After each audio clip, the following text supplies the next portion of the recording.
नमस्कार दोस्तों, आज हम इसका सॉल्यूशन देखेंगे। तो इसमें आप देखेंगे वोलेटाइल मेमोरी क्वेश्चन में लिखा है।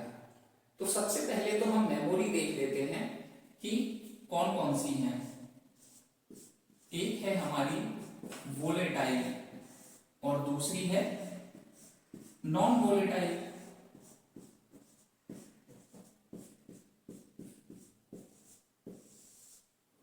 तो वोलेटाइल मेमोरी कौन सी होती है? वोलेटाइल मेमोरी होती है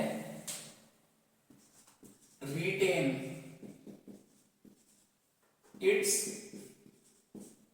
content, retain its content while powered on। इसका क्या मतलब है कि जब आपका पावर ऑन है सिस्टम का, आपके कंप्यूटर में पावर आ रही है, तब उसके कंटेंट को वो रिटेन रखता है। रिटेन मतलब स्मरण रखता है, याद रखता है। जब पावर ऑन है तो आपका सिस्टम कंटेंट मतलब डेटा, फाइल, जो भी इमेजेस हैं, जो पीडीएफ है, जो भी डेटा है, उसे क्या करता है? रिटेन रखता है, याद रखता है, स्मरण रखता है। उसे हम कहते हैं वोलेटाइल मेमोरी। अच्छा, ये वोलेटाइल मेमोरी कौन सी होती है? तो ये होती है रैम। रैम कौन सी मेमोरी है? Volatile memory. Sir, non volatile कौन सी होती है? तो नॉन वोलेटाइल हमारी होती है रोम। इसका फुल फॉर्म आप जानते होंगे, रैंडम एक्सेस मेमोरी, और ये रीड ओनली मेमोरी। मैं लिख देता हूं, रैंडम एक्सेस मेमोरी। और ये कौन सी हो गई? Read only memory.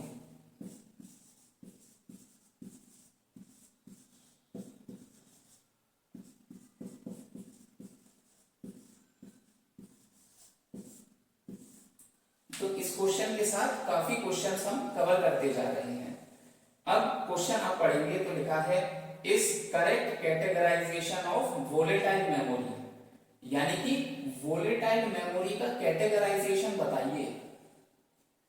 Volatile memory का कैटेगराइजेशन बताइए, मतलब रैम का कैटेगराइजेशन बताइए, क्योंकि रैम ही तो वोलेटाइल मेमोरी है। तो रैम का कैटेगराइजेशन होता है, एक होता है एस रैम और एक होता है डी रैम। एस रैम और D RAM. Sir, S RAM और डी रैम क्या होता है? रैम तो सर आपने बता दिया, random access memory. Random access memory. Sir, अब ये एस और डी क्या है? तो देखिए, एस है स्टैटिक। एस क्या है? स्टैटिक। और डी क्या है? डायनामिक।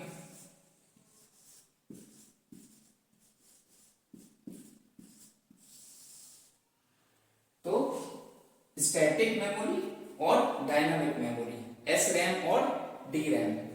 तो अब हमारे इस क्वेश्चन का आंसर क्या हो जाएगा? S RAM and D RAM.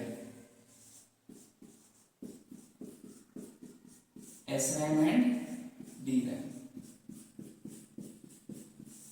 एक बार क्वेश्चन पढ़ते हैं।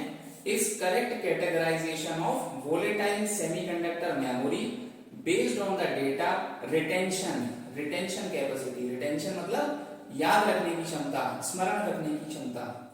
तो उसमें वोलेटाइल मेमोरी है रैम। रैम के दो कैटेगराइजेशन है, एस रैम और डी रैम। तो आशा करता हूं ये टॉपिक आपको अच्छे से समझ आया होगा। और भी कोई टॉपिक आप पूछना चाहते हैं तो कमेंट सेक्शन में पूछ सकते हैं। हमारे चैनल को सब्सक्राइब जरूर कर लें, इसी प्रकार प्रीवियस ईयर्स क्वेश्चन करने के लिए। धन्यवाद।